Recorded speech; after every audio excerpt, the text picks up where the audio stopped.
Hey guys, welcome. My name's Ashley, and I cover true crime stories that happen in the Appalachian Mountains and the surrounding areas.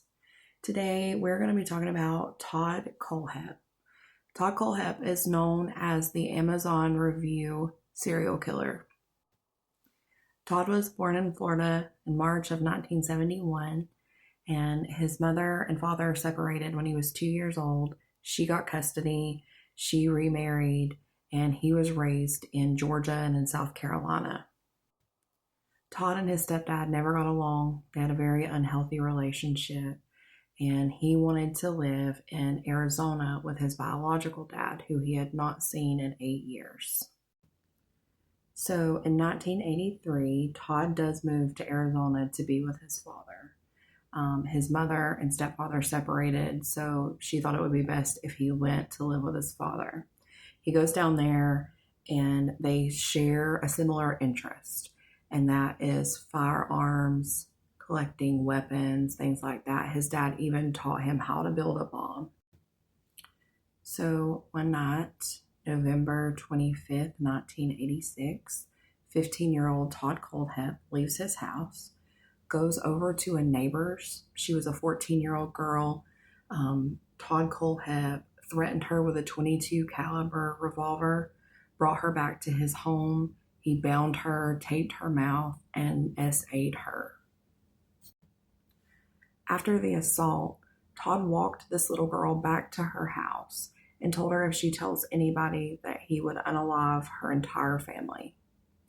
And as traumatizing and as scared as this little girl was, she did come forward and she told, and Todd Kohlhepp was arrested.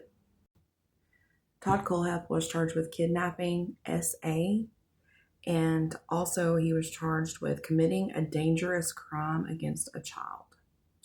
He pled guilty in 1987 to kidnapping. They dropped the other charges.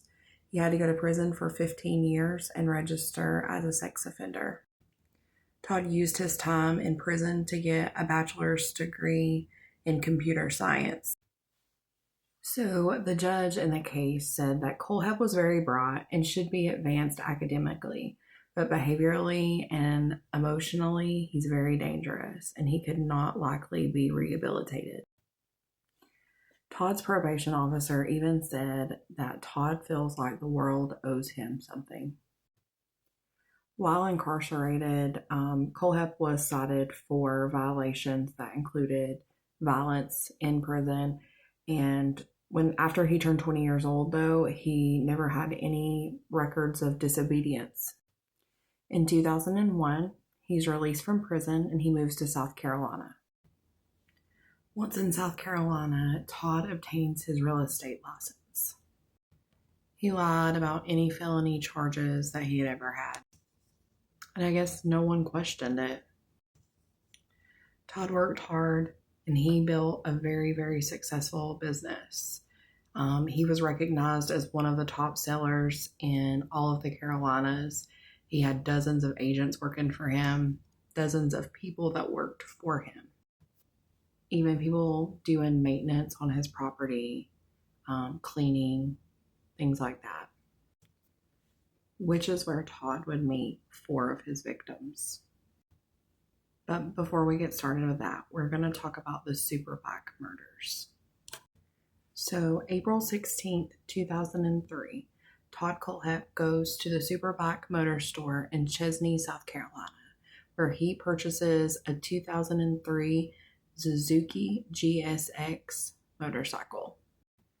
He had reported the bike stolen 13 days later, and he had told the neighbors that he thought that Superbike Motorsports was involved. Less than 7 months later, Todd returns to the Superbike Motor Store on November 6, 2003. He shot and killed 4 people. That day, he shot Scott Ponder, who was the owner of the store, Beverly Guy, who was the bookkeeper and Scott's mother, Brian Lucas, who was the sales manager, Chris Sherbert, who was the mechanic. So this went unsolved for 13 years. There was a envelope of cash that was just laying out in plain sight. It wasn't touched, nothing was taken.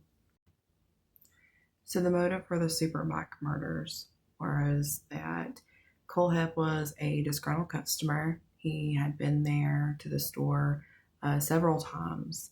According to his mother, he'd attempted to return the motorcycle, but the employees laughed at him, made fun of him, and would not return the money that he paid for the motorcycle, and it embarrassed him. This is just a fraction of Todd Kohlhepp's reign of terror.